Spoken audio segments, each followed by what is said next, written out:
Hi friends, welcome back to my channel Shivani Wave. Today I am delivering a dictation of 80 words per minute. This dictation will be start within next 5 seconds. So please ready all. 1, 2, 3, 4, 5. Start.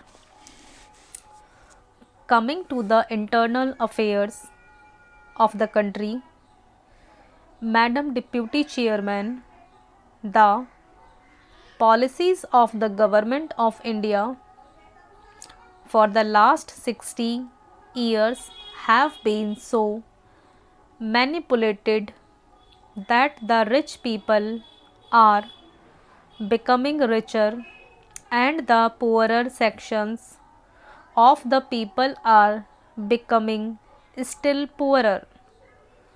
The committee that has been appointed to investigate into the question of the distribution of income has not yet given its verdict, but it is common knowledge that the people who are in the higher ups have become more rich and the people in the lower rungs have become poorer. The prices of essential commodities that the peasants and the workers use have gone up so high that they are not within the reach of the mass of the people of the country. Government have not taken adequate steps to bring down the prices and to stabilize the prices as was recommended by the Food Grains Committee. We are now in the 11th plan. While the plans are progressing, the number of the unemployed in the country is increasing. That is a very anomalous position. It is the government alone that can explain why, in spite of the plans, the unemployment problem is becoming more and more acute.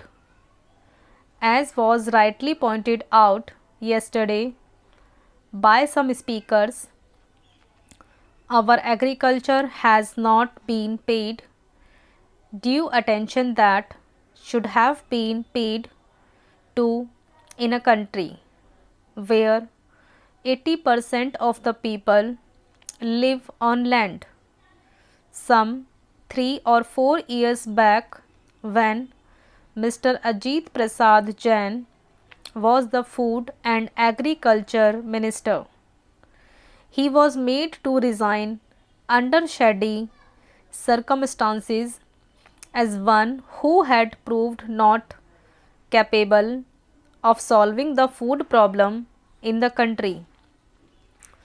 A suggestion was thrown that the portfolio of agriculture should be handled by an important and senior member of the cabinet, and particularly in the states by the chief ministers of the states. But nothing of the sort has happened. Whatever increase in food grains output we have obtained is not because of any increase in the yield per acre, but because of extensive cultivation. More land has been brought under cultivation and some irrigation facilities have now been provided.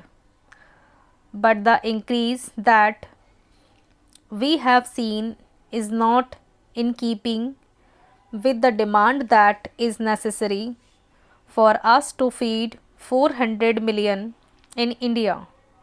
So, whatever industrial development we want, the basic factor is that our agricultural economy should be improved.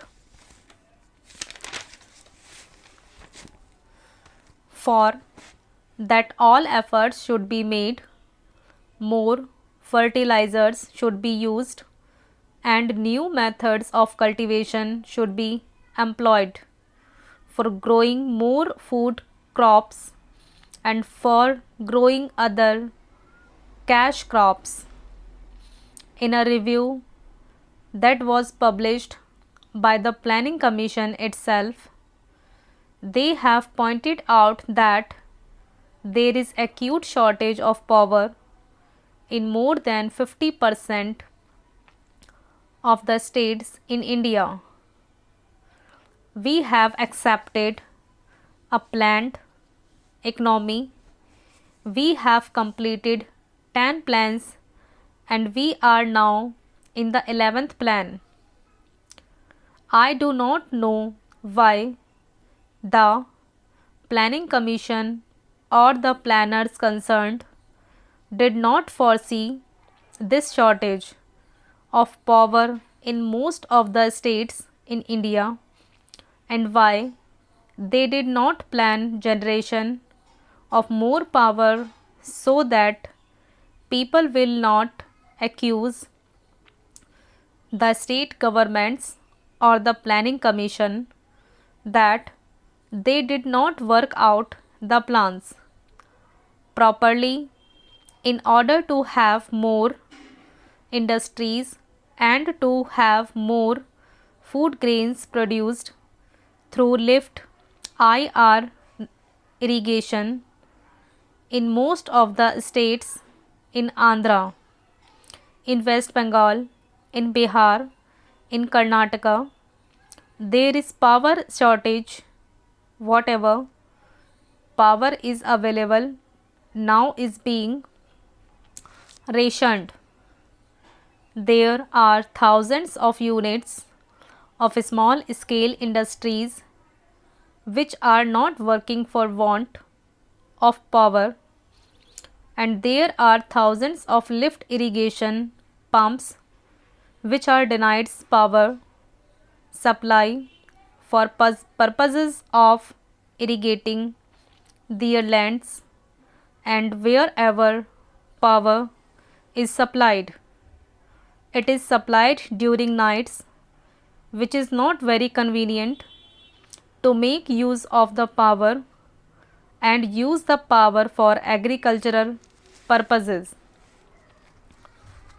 The finance minister, in the statement that he made in the Lok Sabha and which was placed before us, has stated that it was assessed that for the successful implementation of the plan, even after taking every possible measure for the development of our exports, which clearly must be given the highest priority, we could need external assistance of the order of rupees 2,600 crores, and we have, however, been less successful in obtaining and utilizing the external assistance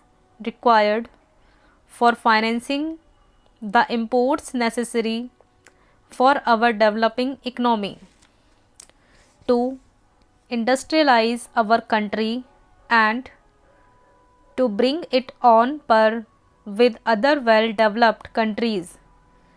We do not need assistance, financial, technical and other assistance.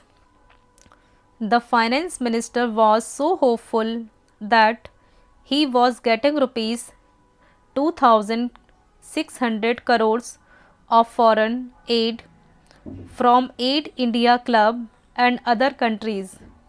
But now he is not hopeful of getting that amount which is necessary to fulfill the targets in the third 5-year plan. Full stop.